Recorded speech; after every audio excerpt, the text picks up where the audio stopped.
Dear students, আমরা আজকে পড়ব একাদশ শ্রেণীর তথ্য ও যোগাযোগ প্রযুক্তির তৃতীয় অধ্যায়। অধ্যায়টির নাম হচ্ছে সংখ্যা পদ্ধতি। আজকে আমরা দেখব যে দশমিক সংখ্যা পদ্ধতি থেকে বাইনারি সংখ্যা পদ্ধতিতে রূপান্তর। আমরা অনেকে জানি না যে বাইনারি সংখ্যা পদ্ধতিটি কী। বাইনারি সংখ্যা পদ্ধতিটি এমন পদ্ধতি যেটা দিয়ে কম্পিউটার কাজ করে, আর বাইনারিতে কাজ করবে শুধু দুইটা সংখ্যা। এখানে বাইনারি বলতে বোঝানো হয়েছে এই বাইনারি সংখ্যা পদ্ধতিতে দুইটা অঙ্ক ব্যবহার হবে, সেগুলো হলো 0 এবং 1। এর বাহিরে অন্য কোনো সংখ্যা ব্যবহার করতে পারবে না, আর এটার নাম হচ্ছে বাইনারি। তো দেখা যাক আমরা একটা দশমিক সংখ্যা নিব, তা থেকে কিভাবে বাইনারিতে রূপান্তরিত করব আমরা তা দেখব। তো চলুন আমরা দেখে নিই। আচ্ছা, সংখ্যাটি ধরা যাক 37। এটা কত? দশমিক, অবশ্যই দশমিক। এটাকে রূপান্তরিত করবো আমরা বাইনারিতে।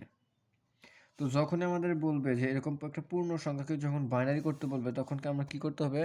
সেই সংখ্যাটিকে আমাদের কি করতে হবে? 2 দ্বারা ভাগ করতে হবে। তো চলুন দেখুন কিভাবে করি আমি। 37 আমরা ছোটবেলায় যেরকম লসাগু করছি না, আমরা সেইভাবে ভাগ করে যাব। আচ্ছা, 2টা যায়, 2টা গেলে কত হয়? 18 দুগুণে 36 থাকে কত? 1। আচ্ছা, একটা আমরা এইভাবে লিখে দিব, হাতে না রেখে আমরা এইভাবে লিখে। আবার এরে আবার 2টা দিব, যে 18 মধ্যে কয়বার যায়? তাই 2 18 মধ্যে কয়বার যায়? 9 বার। তাহলে এখানে থাকলে কত? 0, এখানে কিন্তু নাই। আবার 2টা দিব, তাহলে 2 9 এর মধ্যে তো যায় না, তাহলে অত ছোট কত? 8। তাহলে 8 এর মধ্যে 9 কয়বার যায়? 4 বার। তাহলে 4 দুগুণে 8 আর 1 9। তারপর আবার 2 দিব, 2 দিলে হয় 4 এর মধ্যে 2 কয়বার যায়? 2 বার, দিলে 0।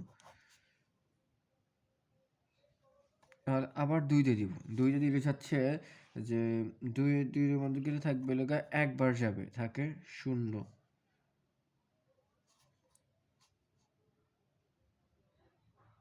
এটাকে আবার 2 দিয়ে দিলে থাকবে হচ্ছে এটা থাকবে লগা হাতে থাকবে 0, এটা থাকে 1। মানে 2 কিন্তু 1 এর মধ্যে যায় না, কিন্তু তারপর হাতে 1 থাকে। তো চলুন আমরা কিভাবে নিব? আমরা নিব কি উপর থেকে নিচ থেকে উপর দিকে নিব এই সংখ্যাগুলো আমাদের কোনো কিছু না, আমরা এই সংখ্যা থেকে নেব। তো চলুন দেখি 37 বাইনারি কত হয়। 37 দশমিক সংখ্যা থেকে বাইনারিতে রূপান্তরিত করলে আমরা ঠিক উল্টোভাবে যাব, এই দিক থেকে এই দিক যাব। প্রথমে এইটা, তারপর এটা, তারপর এটা, তারপর এটা, তারপরে এইটা। তাহলে কত হবে? তাহলে প্রথমে আছে কত? 1 0 0 1 0 1। তাহলে দেখা গেল যে এটা কিসে রূপান্তরিত হলো? বাইনারিতে। তো আমরা এইভাবে দশমিকের যত সংখ্যা রয়েছে আমরা সেগুলোকে আমরা এইভাবেতে রূপান্তরিত করবো। আবার অন্য রাস্তায় যে দশমিক সংখ্যা যে 37-এর পর সামথিং কিছু রয়েছে, 01 বা 02 রয়েছে, এই ক্ষেত্রে এই পদ্ধতিটা অন্যরকম। তো এর পরবর্তী ক্লাসে আমরা সেটা নিয়ে আলোচনা করব।